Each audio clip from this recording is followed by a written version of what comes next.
Power star Pawan Kalyan కథానాయకుడిగా stylish director Surender Reddy దర్శకత్వంలో ఓ cinema తెరకెక్కబోతున్న సంగతి తెలిసిందే. ఇప్పటికే సురేందర్ రెడ్డి పవన్ కళ్యాణ్ ఇమేజ్ కు తగ్గట్టుగా పవర్ఫుల్ కథను సిద్ధం చేసినట్టుగా సమాచారం. ఉగాది రోజున ఈ సినిమాను లాంఛనంగా ప్రారంభించబోతున్నారు. పవన్ డేట్స్ ను బట్టి షెడ్యూల్స్ రెడీ చేసుకుంటున్నారు మేకర్స్. అలాగే ప్రస్తుతం నటీనటుల ఎంపిక ప్రక్రియ కొనసాగుతోంది.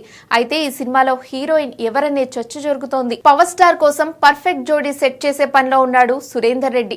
సినిమా స్కేల్ కు తగ్గట్టుగా కథకు సరిపడే నటి కోసం జాగ్రత్తగా ఎంపిక ప్రక్రియ సాగిస్తున్నారని సమాచారం. అందుకే హీరోయిన్ ఖరారులో కొంత ఆలస్యం జరుగుతోందని ఇండస్ట్రీ వర్గాలు భావిస్తున్నాయి. గతంలో రష్మిక మందన్న లాంటి పాన్ ఇండియా బ్యూటీ పేరు వినిపించగా ఇప్పుడు ప్రభాస్ హీరోయిన్ పేరు వినిపిస్తోంది. ప్రభాస్ నటిస్తున్న ఫౌజీ సినిమాతో ఇమాన్వి అనే బ్యూటీ హీరోయిన్ గా టాలీవుడ్ కి ఇంట్రడ్యూస్ అవుతోంది. ఇప్పుడు పవన్ సరసన ఈ అమ్మడిని తీసుకుంటే బాగుంటుందనే ఆలోచనలో ఉన్నారట మేకర్స్. ప్రస్తుతానికైతే పవన్ సరసన ఎవరూ ఫైనల్ కాలేదు.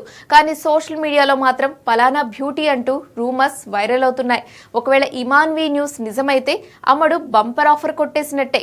అయితే ఇలాంటి విషయాల్లో క్లారిటీ రావాలంటే ఇంకొన్ని రోజులు వెయిట్ చేయాల్సిందే.